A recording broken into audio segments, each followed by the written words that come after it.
क्या पिछले कुछ दिनों से खराब लग रहा है तुम्हें अपना पेट, या बढ़ रहा है तुम्हारा वेट? हाथों और पैरों में लग रही है थोड़ी ठंडी, या दर्द हो रहा है तुम्हें जोड़ों में और मसल्स में? तुम्हारी स्किन और हेयर क्वालिटी थोड़ी खराब होती दिख रही है, या बाल ज़्यादा झड़ रहे हैं? पेट खराब रहने लगा है तो हो सकता है कि तुम हाइपोथायरॉयडिज्म की शिकार हो, या हो सकता है इसके कगार पे हो। आज के वीडियो में हम इसी के बारे में बात करेंगे। इंडिया में थायराइड के बारे में एक ही कंडीशन कॉमन है, जिसे कहते हैं मोटा होना, पेट बढ़ना और वेट कम होना मुश्किल हो जाना, जिसका मतलब है हाइपोथायरॉयडिज्म। लेकिन थोड़ा सा हम जान लेते हैं थायराइड के बारे में, जो कि एक ग्लैंड होता है। ये कोई बीमारी नहीं होती, और इस ग्लैंड का काम होता है दो हार्मोन को रिलीज करना, T4 और T3, जो डायरेक्टली जिम्मेदार होते हैं तुम्हारे पेट में कैलोरी या एनर्जी यूज करने वाले सिस्टम को सुपरवाइज करने के लिए और तुम्हारा फैट बर्न करने के लिए। लेकिन जब इन हॉर्मोन्स की मात्रा बॉडी में बहुत ज़्यादा बढ़ जाती है या बहुत ज़्यादा कम हो जाती है, तो तुम बहुत ज़्यादा मोटे हो जाते हो या बहुत ज़्यादा पतले हो जाते हो। और जिस कंडीशन में इनकी मात्रा हुई कम और हो गए तुम मोटे, उसे कहते हैं हाइपोथायरॉयडिज्म, जो इंडिया में बहुत कॉमन है। अब मैं बताता हूँ किन लोगों को ये हो सकता है। जो लोग बहुत स्ट्रेसफुल सिचुएशन में काम करते हैं, जैसे कॉम्पिटिटिव की तैयारी करने वाले या कॉर्पोरेट में मजबूर रहने वाले, या जो बहुत पहले से मोटे हैं और ये दोनों कंडीशंस भी उनके साथ अप्लाई हो जाती है, या विमेन ऑफ एज 50, या विमेन जिनका मेनोपॉज चल रहा है, हो चुका है या होने वाला है, या पोस्ट डिलीवरी विमेन, क्योंकि इन दोनों की बॉडी में भी हार्मोनल फ्लक्चुएशन बहुत एक्सट्रीम पे होते हैं। या वो लोग जिनको जेनेटिकली ये कंडीशन है, या जिनको कोई एक्यूट क्रॉनिक इश्यूज है जैसे डायबिटीज। अब मैं तुम्हें बताता हूं कि क्या रीजंस होते हैं इसके। पहला रीजन है आयोडीन की डेफिशिएंसी होना, जो 90s में बहुत कॉमन हुआ करती थी आयोडाइज सॉल्ट से, अब वो थोड़ा कम हुआ है। इसके अलावा अगर तुम्हें पिट्यूटरी ग्लैंड में कोई भी इशू है जिसकी वजह से वो सही से हार्मोनल फंक्शन नहीं परफॉर्म कर पा रहा है और थायराइड को काम करने को नहीं बोल पा रहा है, तो अगेन हार्मोनल फ्लक्चुएशन होते हैं, जिसकी वजह से ये कंडीशन हो सकती है।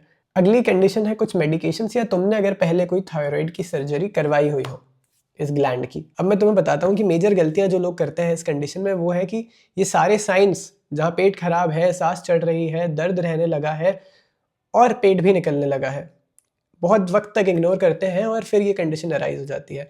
तो शुरू में ही अपने फिजिशियन को एक बार कंसल्ट कर लो। और दूसरी गलती जो लोग करते हैं, पेट कम करने के लिए डाइट को और खुद को क्रैश कर देते हैं, कार्बोहाइड्रेट्स अपनी डाइट से हटा देते हैं, जिसकी वजह से बॉडी में इंसुलिन नहीं आता।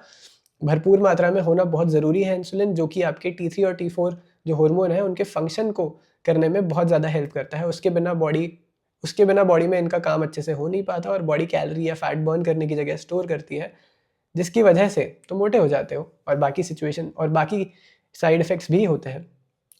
तो तुम्हें क्या करना है इसकी जगह? तुम्हें सिंपल कार्ब्स, जो मैदा, शक्कर, तेल रिफाइंड वाला, उसको रिप्लेस करना है होल फूड के साथ। क्योंकि ये जो था सिंपल कार्ब्स, ये तुम्हारा इंसुलिन बहुत ही ज़्यादा बढ़ा देता था, जिसकी वजह से अगर तुम डायबिटिक किसी इंसान को जानते हो तो उसे पता है कि शुगर के कितने साइड इफेक्ट्स होते हैं उनकी बॉडी पे, और वो नॉर्मल इंसान की बॉडी पे भी वैसे ही होता है। द कैच हियर इज कि अगर कि तुम ये वाला कार्बोहाइड्रेट्स पूरा बंद कर सकते हो, लेकिन इसकी जगह तुम्हें चालू करना पड़ेगा कॉम्प्लेक्स कार्ब्स, जिसमें फाइबर होता है, मतलब रेशे, जो नेचर से आता है, क्योंकि उसमें फिर विटामिन और मिनरल्स भी आते हैं। और भूख भी कम लगती है, क्योंकि रेशे को ब्रेक करने में बॉडी को वक्त लगता है, ज़्यादा देर तक पेट भरा हुआ रहता है।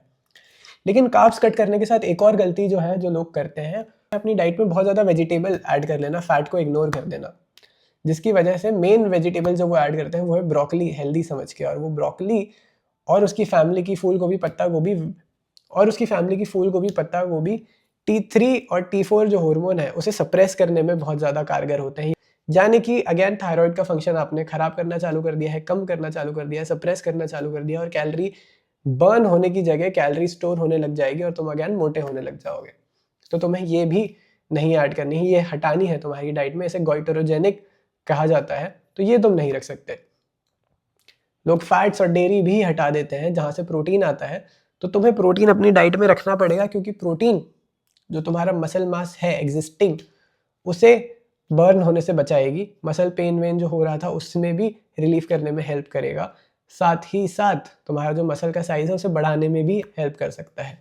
अगली चीज़ जो तुम ऐड करोगे वो है हेल्दी फैट घी या डेयरी, ताकि जो भी मिनरल तुम्हारी बॉडी में जा रहा है वो तुम्हारी बॉडी एब्जॉर्ब करे, जिसकी वजह से तुम्हें हेयर और स्किन पे डिफरेंस दिखना चालू होगा, थोड़ी हेल्दी और ग्लो आएगा। अगली गलती लास्ट करेक्शन जो हम करेंगे वो है एक्सरसाइज। तुम्हें करनी है जिम में या कहीं पे भी resistance training, push up pull up type की एक्सरसाइजेस, ना कि सिर्फ वॉकिंग। थोड़ी बहुत फुल स्पीड में वॉकिंग तुम कर सकते हो 30% अपनी एक्सरसाइज का, और बाकी 70-60% तुम्हारी मस्कुलर एक्सरसाइजेस या रेजिस्टेंस ट्रेनिंग होनी चाहिए, ताकि मसल रिटेन भी हो, मसल का साइज भी बढ़े, जिसकी वजह से कैलोरी कंजम्पशन भी बढ़ेगा और ऑक्सीजन कंजम्पशन भी बढ़ेगा। तो बॉडी के मेटाबॉलिक सिस्टम्स को भी हेल्प मिलेगी, ना केवल मेटाबॉलिक सिस्टम, ऑक्सीजन कंजम्पशन में भी बढ़ोतरी होगी, तुम्हारे एनर्जी लेवल्स भी बढ़ेंगे, तुम्हें दर्द भी कम रहने लगेगा। इनिशियल एक्सरसाइज चालू करोगे तो थोड़ा बहुत तो सोरनेस होता ही है।